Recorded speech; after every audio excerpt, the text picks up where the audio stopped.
تاریخ اور شہریت چھٹی جماعت سبق نمبر 1 بر صغیر ہند اور تاریخ کی تشکیل اور جغرافیائی خصوصیات۔ 5ویں جماعت میں ہم نے انسان اور اس کے اطراف کے ماحول سے گہرے تعلق کے بارے میں تفصیل سے پڑھا ہے۔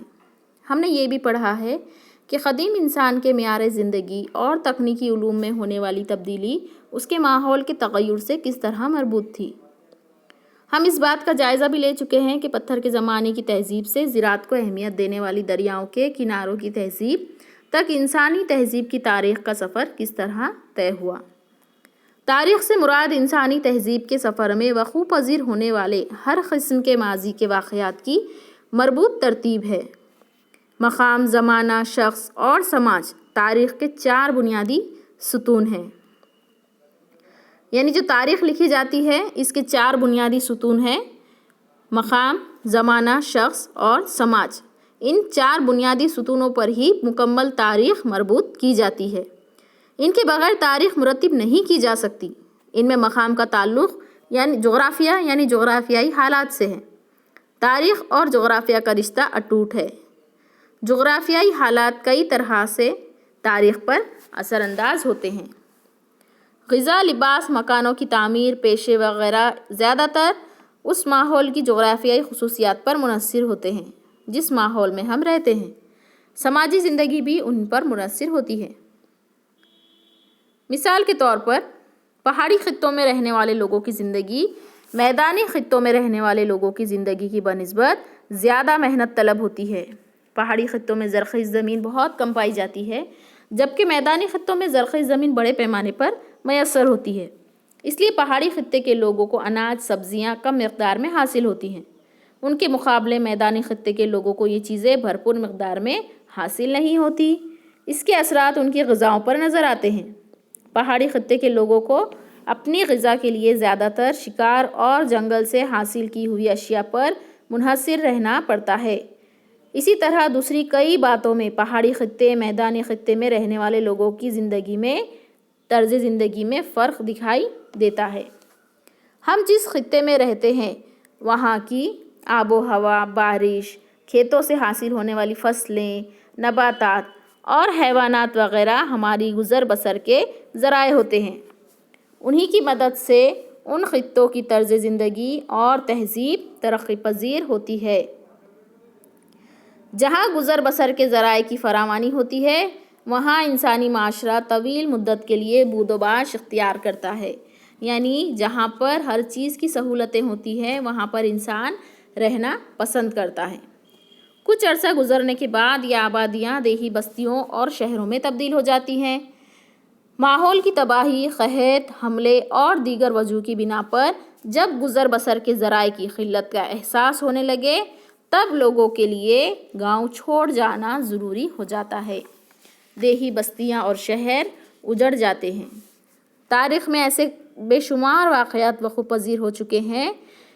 اس سے یہ بات واضح ہوتی ہے کہ تاریخ اور جغرافیہ کا اٹوٹ رشتہ ہوتا ہے۔ ہم بھارت میں رہتے ہیں۔ چلیے اب بھارت کی جغرافیائی خصوصیت کے بارے میں معلومات حاصل کرتے ہیں۔ ہمارا ملک بھارت کافی وسیع و عریض ہے۔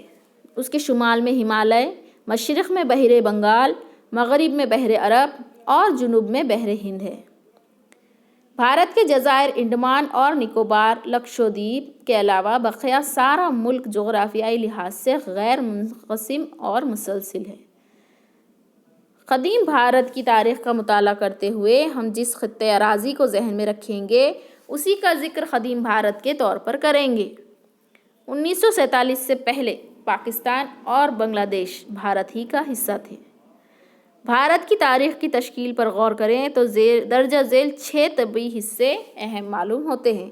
یعنی ہم جس علاقے میں رہتے ہیں ہمارے ملک کے بارے میں جب ہمیں جغرافیائی معلومات کے بارے میں معلومات لینا ہے تو ہمیں ان 6 طبعی حصوں کے بارے میں معلومات حاصل کرنا ہوگی۔